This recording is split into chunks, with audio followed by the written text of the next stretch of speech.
Alchemy is a profession that has a sea of RNG systems built on RNG systems, and trying to find a profitable path through this profession can be quite difficult as an understatement. This guide fixes that and has a direct path to targeting a time-gated item that is highly desirable by other professions, and the best part is it's wonderful for an alt army approach. Let's get into it. So as soon as we learn Khazal-Gor Alchemy, we're going to gain access to Wild Experimentation. This is basically our way of finding new recipes with alchemy and finding new potions and things we can craft with alchemy. With this specialization, we're not too worried with this RNG system and getting just the right recipe. We know exactly what we want to do, but before we're able to do this, we need to unlock specializations at level 25. We're going to use Wild Experimentation to get us up there as much as it can before it backfires. Once it does backfire, you can switch on over to Meticulous Experimentation. Keep in mind, after you do have a backfire, you're not going to be able to do the Wild Experimentation for a set amount of time. And also, Meticulous Experimentation is only going to be a set amount of times you can do it each day.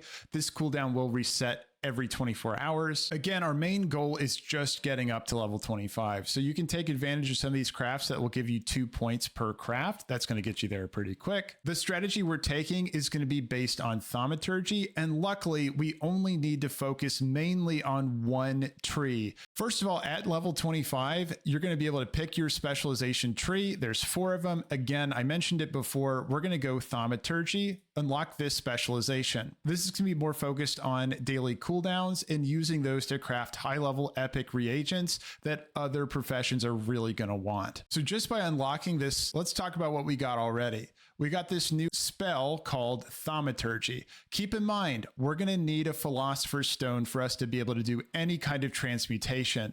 You can use any Philosopher's Stone for this, though. You don't have to use the current expansion's version of it, which is the Algori Alchemist Stone.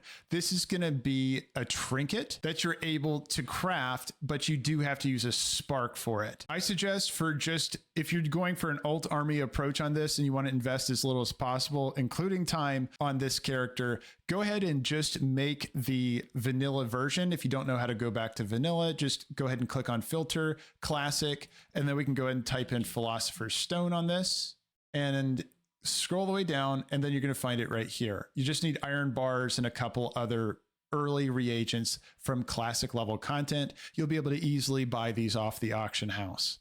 And you can see here, this is required for alchemical transmutation, and that's exactly what we're doing with this specialization.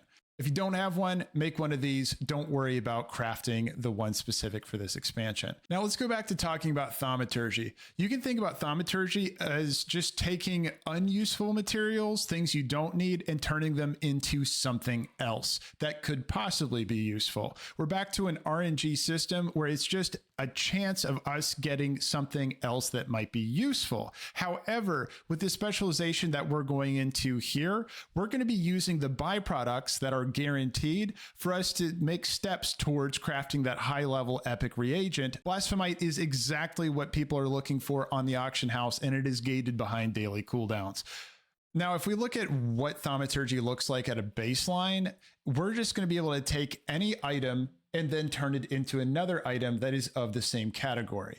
So there are 3 categories: ominous, volatile, and mercurial. And you can look at this chart right here to see which items fall into which category. Let's use Mycobloom as an example. If we use Thaumaturgy on Mycobloom, we're going to turn Mycobloom into either Weavercloth Bismuth or Storm Dust, because it changes it into one of the other things or a couple of the other things that are in that same category. So we can see we got all Weavercloth in this case. So it just basically rolled Weavercloth only. And this is something that always happens whenever we do a transmutation. We got the Transmutagen, and we'll get into how we're going to use these to be able to make the high-end item in just a second. But at a baseline, that's how we're able to get our transmutagens. In Dragonflight, there's going to be treasures for each of these professions where you can go around and gather these. These are going to give you some knowledge points up front. These are easy to find. I'm going to link all of the locations, all of the waypoints, all of the coordinates in the description if you want to go ahead and go around and grab those. Now, when we talk about how we want to apply our points, let's go ahead and start with looking at where we want to get to. we want to get all the way to this node right here to be able to craft Blasphemite. And it's going to use another byproduct reagent, Gleaming Transmutagen. Before we dive into the spec, there's a possible bug I want to make you aware of first. So just to show you how this looks in practice, when you perform transmutations like volatile coalescence, you're not going to receive any of your Gleaming Glory from that. You can see I only got 18 volatile transmutagen. But when I perform this kind of transmutation, Ominous Herbs, this is a recipe that's awarded once we learn Thaumaturgy. Notice that I do get my Gleaming Glory and then also the transmutagen as well. This is a little bit misleading because the tooltip does say transmutations now also grant Gleaming Transmutagen. So I just wanted you to know that right now on the beta at least, and this is 2 days before launch, so it's pretty safe to assume that it'll be the same on launch. You can only get it from the Ominous Herbs. You're not going to get it from the individual transmutations that you do up here. And then eventually you can apply it to your Gleaming Glory. Now we're still going to spec into those because we do get more out of it than we put into it. For example, we're putting in 12 here and we're getting back 18. All right, now back to the spec. This is where we're transmuting the byproduct items into another one of the byproduct items. So once we specialize into one of these, like mercurial materials, we're able to turn in both the volatile and the ominous byproducts by taking 6 of each of those, and you can change it into mercurial type. Due to the fact that we need these transmutagens to be able to make the Gleaming Transmutagen, we have to spec into one of these trees.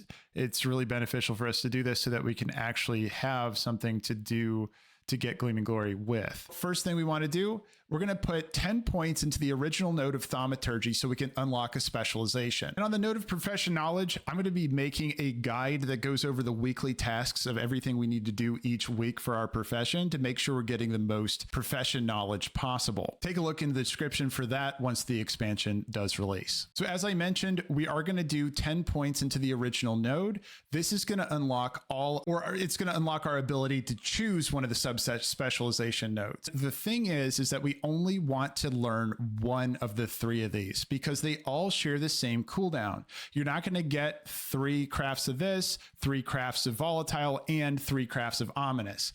All of them share it. So by specializing in all of these, you do have the adaptability advantage, but also you're not going to have a volume advantage. So consider that when making your decision. Apply changes, and then if you head back over here, you're going to see that you're now able to make mercurial coalescence by just grabbing volatile transmutagen and ominous transmutagen.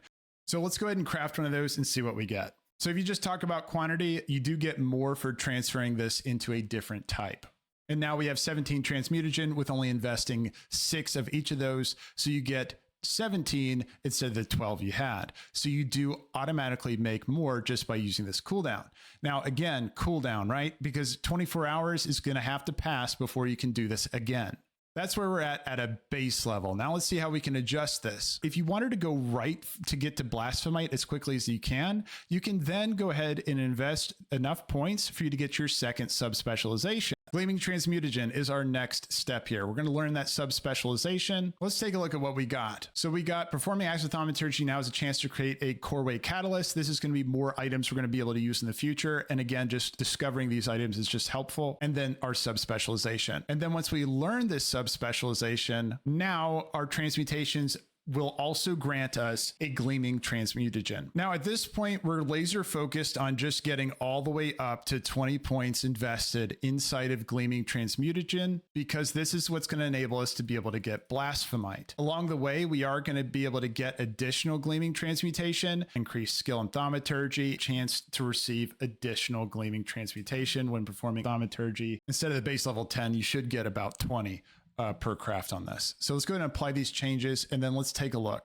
And now notice after our 20 points in there, we do have our Gleaming Glory craft, which is going to award us Blasphemite. What we want to do next is we want to take this original node all the way up to 55. And the reason for that is that we're going to be able to get a significant increase to the amount of transmutagen we get off of our first Thaumaturgy each day. Now that's including our Gleaming Transmutagen. So now that we can get it, we're going to get a lot more of it off of that first daily craft. And that's going to be our main objective each day, is to make one of those crafts. And again, right now, only the herbs, the ominous herbs, are rewarding us with that extra, with that daily craft bonus. So we'll have to see if that's fixed or if that's intended. But for right now, you do want to get at least one of those daily crafts out each day at this point. And finally, after it's all said and done, this is what our first daily craft looks like. So every day, this is the craft we want to do to make sure that we get the Gleaming Glory for that day so we can start making Blasphemite. Now, if you're looking for a profession to pair with this, Tailoring is a great option, and I have a guide on that in the description if you want to take a look at that. Again, we're targeting daily cooldowns and creating things each day to be able to put those in the auction house and take advantage of the daily cooldown limit. And everyone, if the video did help you out today, please check that like button. If you want to stay tuned for more WoW content in the future, please bash the subscribe. I appreciate your time, and I'll see you in the next one. Bye, everyone.